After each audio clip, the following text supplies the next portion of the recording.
चांद आसमां पे होता हम किसे।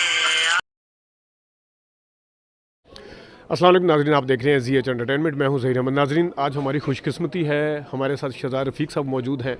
इनके हवाले से मैं क्या कहूँ, काफ़ी सारी, एक तो ये हमारे शहर के हैं क्योंकि हम भी बुनियादी तौर पर गुजरांवाला से हैं, लेकिन उससे बढ़ के जो इनका तारुफ है वो ना सिर्फ एज ए डायरेक्टर मैं बाद में आता हूँ, बल्कि एज ए प्रोड्यूसर इन्होंने बड़ी क्वालिटी फिल्म बनाई है। आप नोट करेंगे कि सईद नूर साहब का तो एक किस्म का कह लें कि शुरुआत कसम जब आई जीवाई, और सही जो उनकी असल मतलब फिल्म जिसने बहुत ज़्यादा फेम ली, जिसकी वजह से लोगों को भी फेम मिला, जिसकी वजह से किसी का रिवाइवल हुआ, किसी का पहली दफ़ा जो आया अंदलीब जो थी वो पहली दफ़ा आई, उसमें उसमें अरबाज़ खान पहली दफ़ा आए थे, उसमें शान साहब का रिवाइवल हुआ, साइमा साहिबा का रिवाइवल हुआ। वो घूंघट फिल्म, उसके प्रोड्यूसर थे शहज़ाद रफ़ीक साहब।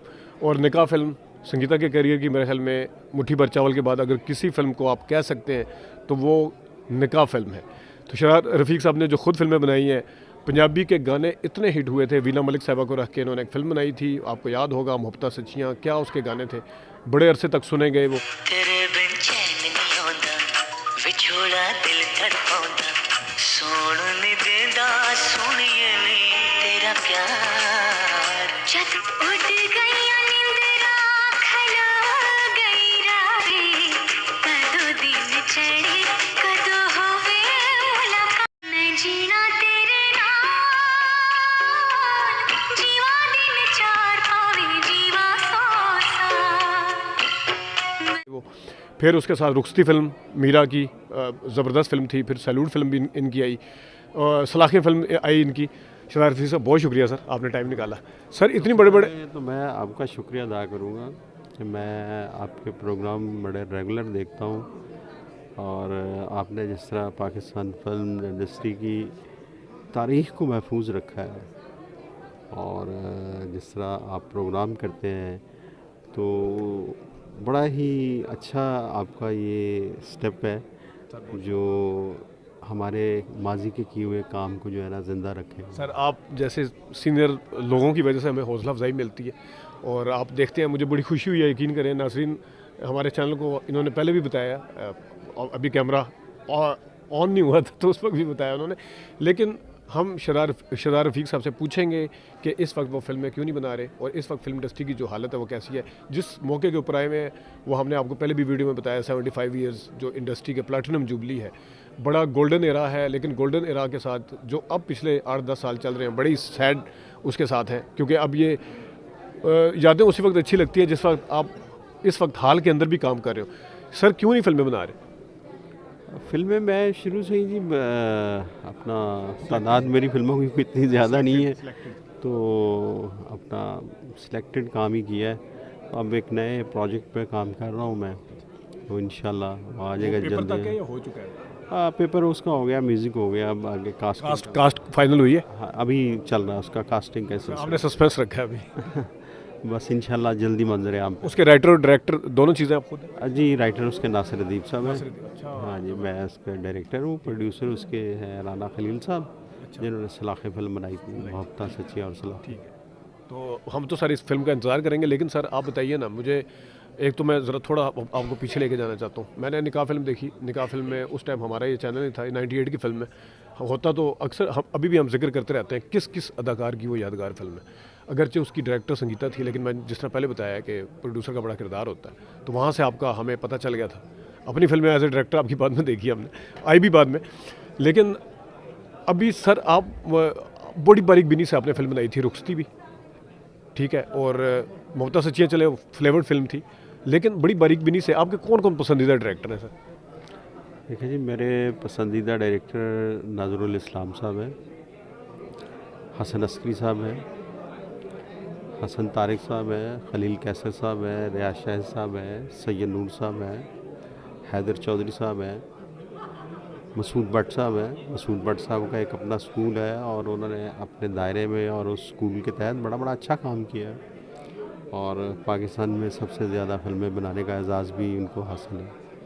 तो जो काम के अंदर खुशबू एक आती है ना, वो मैं समझता हूँ कि नज़रुल इस्लाम साहब उनके काम का असर है मेरे ऊपर। निकाह फिल्म में तो सर एक थोड़ा सा अगर वो बच्चे वाला ट्रैक निकाल दिया जाए ज़्यादा, जो कैंसर हो जाता है, बाकी तो मुझे उसमें काफ़ी सारी, रिफत जल्दी ने रोल किया था रेहान साहब का, और जी लेकिन डायरेक्शन भी सर उसकी बड़ी, वो फिल्म जो है उस काफ़ी हद तक जो है ना वो आईना से इस्तेफादा किया गया था उससे, तो उसमें तो एक नेचुरल फ्लेवर था, क्योंकि उन्हीं का किया हुआ काम जो है ना अपने अंदाज में दोहराया था, तो वो तो एक नेचुरल फ्लेवर था।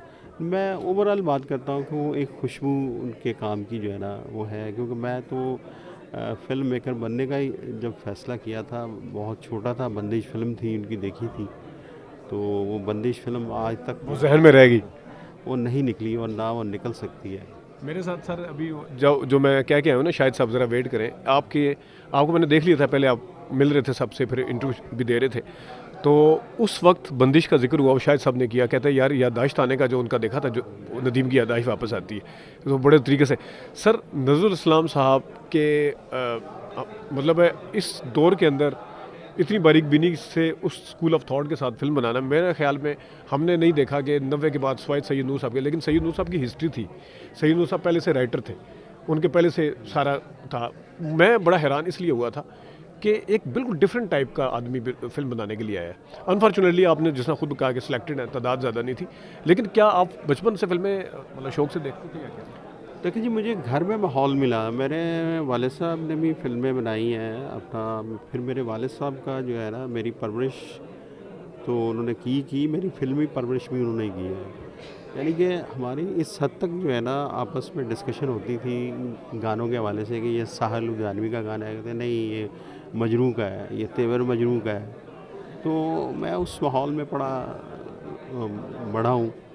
तो मैं पहले आर्ट फिल्में ला के बड़ी देखता था, तो अपना जो है ढूंढ ढूंढ के अपना जो है ना बड़ी बड़ी दूर से जो है ना फिल्म हो जी फलाने के पास ये फिल्म है, तो मुझे मेरे वाले साहब ने एक दिन मुझे कहा कि आप क्या देखते हैं, सिर्फ फेस्टिवल्स मूवी है ये अपना जो है ना वहीं तक रह जाती है, तो इनका मकसद बनाई मकसद के लिए जाती है, लेकिन मकसद पूरा नहीं होता। आप राज कपूर का सनमा देखें, आप गुरुदत्त का सनमा देखें, मैंने उसके बाद फिर गुरुदत्त साहब की फिल्में देखना शुरू की, राज कपूर साहब की फिल्में देखना शुरू की, वो सनमा जो था वो सनमा ही कुछ और था, वो सारी बातें जो आर्ट फिल्मों में होती थी वो उनमें भी थी, लेकिन वो एक अवामी अंदाज में, एक कमर्शियल अंदाज में जो है वो फिल्में थी, तो वो इस तरह मेरी जो है ना फिल्मी परवरिश हुई है।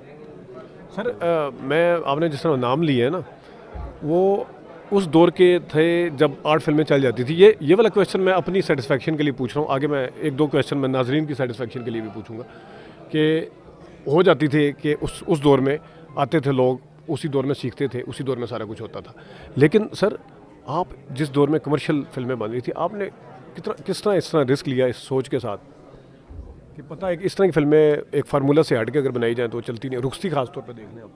देखिए दुनिया में, पूरी दुनिया में फिल्म हिट होने का जो तनासुब है ना वो 4 से 5% है, ठीक है, और वो 4 से 5% में जो है ना एक फ़िल्म होती है जो एक अवामी उसके फ़्लो में होती है, बाकी 3-4 फिल्में जो है ना वो अलग मुख्तलिफ़ फिल्में हिट होती हैं। ठीक है, तो ये अब आपके ऊपर डिपेंड करता है कि आपने 95 वाले उसमें जाना है या आपने 5% वाले में जाना है। तो मैं 5% वाले में गया हूँ, तो अल्लाह ने सर करम शहजाद भाई डायरेक्टर आपने बता दिए, हसन तारिक साहब का भी, नज़रुल इस्लाम का मुझे पहले से पता था, मैंने आपके इंटरव्यू बड़े आशिक चौधरी साहब के साथ और जंग अखबार में, ज़्यादातर अखबार में, लेकिन मुझे ज़रा सर अदाकारों के हवाले से 2 अदाकार मुझे बताएं ना जो आपको बहुत पसंद है।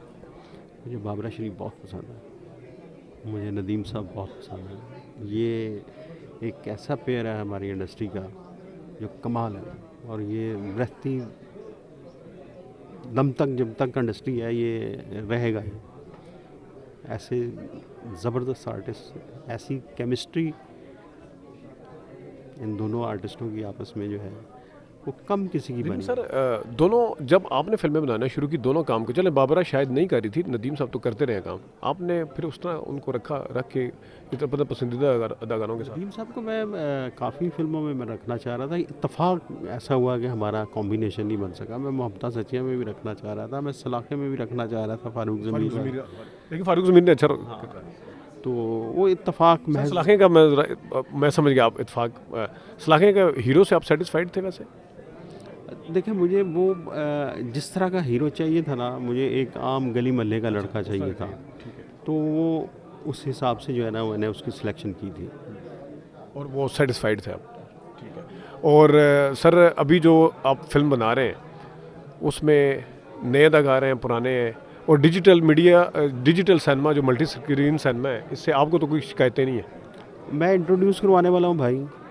पाकिस्तान में जितना एवोल्यूशनरी प्रोसेस हुआ है फिल्मों का, ये उसका आगाज़ अल्लाह ताला ने मेरे हाथों से कराया है। मैं आप शेयर करना चाहता हूँ, इस मुल्क में पहली सीडी बनी मेरी फ़िल्म की, पहली डीवीडी मेरी फ़िल्म की बनी, पहली डीसीपी डिजिटल प्रिंट मेरी फ़िल्म का आया पाकिस्तान में, ठीक है। HMI लाइट सबसे पहले मैंने यूज़ की, फिर मैंने DI पहली दफ़ा मेरी फिल्म मोहब्बत सचिया जो है ना, ये सारा डिजिटल प्रोसेस जो है ना, इसके तो पायनियर हैं हम। तो आप यानी कि आप कंफर्टेबल हैं? मैंने देखा है कुछ लोग कंफर्टेबल, वेरी मच कंफर्टेबल। आप देखें, आप अगर एवोल्यूशन को एक्सेप्ट नहीं करेंगे ना, तो आप जो है ना वो माजी के दरीचों में कहीं खो जाएंगे। ये बात ठीक है बिल्कुल। तो आपको हर आने वाली इन्वेंशंस, हर आने वाला जो है ना बदलाव, वैल्यूज़, उनको एक्सेप्ट करना चाहिए। अच्छा, मैं सर एक बड़ा सवाल पूछना चाहूँगा। नासिरुद्दीन साहब भी यहाँ पे मौजूद हैं और आपने बताया भी कि स्क्रिप्ट आपने उनसे लिखवाया है। Sir the legend of Maula Jatt ने रिकॉर्ड तोड़ दिया अगले पिछले, लेकिन सर उसका फ़ायदा क्या हुआ है? साल हो गया फिल्म, उसके बाद तो फिल्म की तादाद ही कम हो गई। देखिए इस इंडस्ट्री के साथ जो है ना, ये एक यतीम इंडस्ट्री है। यहाँ जिन लोगों ने पैसा कमाया उन्होंने प्रॉपर्टियाँ बना ली, अब फिल्में नहीं बना रहे, और अब अगर उनका फिल्में बनाने को दिल कर रहा है ना, तो यहाँ एक आर्टिस्टों की जो लॉबी है ना, वो एक बड़ा काम ख़राब कर रही है। और लॉबी में आप शहर को भी मेंशन करेंगे, उस शहर की इंडस्ट्री, इस शहर की इंडस्ट्री? देखिए मैं शहर को मेंशन नहीं करूँगा, ये बात फिर कहीं से कहीं और चली जाती है, लेकिन ये एक तल्ख़ हकीकत है, और उन लोगों को इस बात का एहसास नहीं है कि अपना यहाँ 60% बिज़नेस पंजाब से है, ठीक है। अब पंजाब के लोगों को फिल्म बनाने से रोक रहे हैं, ये फिल्म कैसे ग्रोथ करेगी? लेकिन सर ये देखें ना कि जो आपकी इंडस्ट्री रंग इश्क़दा बनी, अफरोज़ कलीम साहब बैठे हुए हैं यहाँ पे, और भी काफ़ी फिल्में बनी, वो चली नहीं, उसको उस तरह पजीराई नहीं मिली। कराची की उस तरफ से फिल्म आती है, हालांकि पंजाब नाम क्या है जी, पंजाब नहीं जाऊँगी। राइटर कौन है? खलील रहमान कमर, सबका ताल्लुक आपको पता है।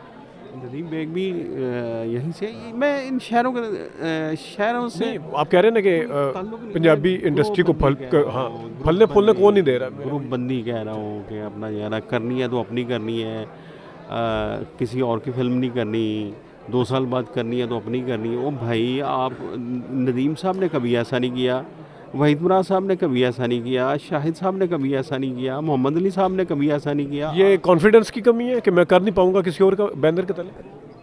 कैसे? एक यस, वो एक सुपुर्दगी जो है ना, नहीं जो डायरेक्टर नदीम बेग होगा, राइटर खलील रहमान होगा, तो फिर वो अपना जो है ना, ऐसा नहीं है भाई। वो देखें, मैं बिलाल निशारी को बहुत अप्रिशिएट करता हूँ। बिलाल निशारी ने नासिर अदीब साहब से काम करवाया और ख़ुद अपना काम किया। उस बंदे ने जहाँ हमारा काम ख़त्म होता है बिलाल निशारी का वहाँ शुरू हुआ है। उसने इतना जो है उम्दा काम किया है, इतनी आला उसकी पोस्ट प्रोडक्शन है उस फिल्म की, इतनी आला उसकी सिनेमेटोग्राफी है, उसकी डायरेक्शन इतनी अच्छी है। मैं तो मौला जट का प्राइड लेता हूँ, मुझे फ़ख्र है कि मेरे मुल्क में मौला जट जैसी फ़िल्म बनी है, और जिसने एक बिज़नेस के मेयार तय किए हैं, जिसने एक क्वालिटी के मेयार तय किए हैं। हम दुनिया को बता सकते हैं कि हमारी मार्केट का गेज ये है, हम टेक्निकली इतने स्ट्रॉन्ग हैं। ये बात ठीक है। तो सर मुझे बड़ा मज़ा आ रहा है बात करने का, लेकिन ज़ाहिर है इस वक्त मौका इस तरह का है कि हम यहाँ पे मौजूद हैं फिल्म इंडस्ट्री के हवाले से। जिस तरह आप जानते हैं 75 ईयर्स का शहज़ाद रफ़ीक साहब हमारे पसंदीदा डायरेक्टर हैं, और मेरी शुरू से बड़ी ख्वाहिश थी, मेरे पास अनफॉर्चुनेटली इनका नंबर नहीं था, आज ही मेरे हत्थे चढ़ गए हैं, तो आज उनसे बात भी हो गया और इनसे हम डिटेल से भी इंटरव्यू करेंगे जिस तरह हमारा एक फॉर्मेट है उसके हिसाब से। इस मौके के ऊपर हम ये कुछ करना चाह रहे थे, इनसे कुछ पूछना चाह रहे थे। अपना ख्याल रखिएगा, अभी तक के लिए इतनी इजाज़त दीजिए, अल्लाह हाफ़िज़।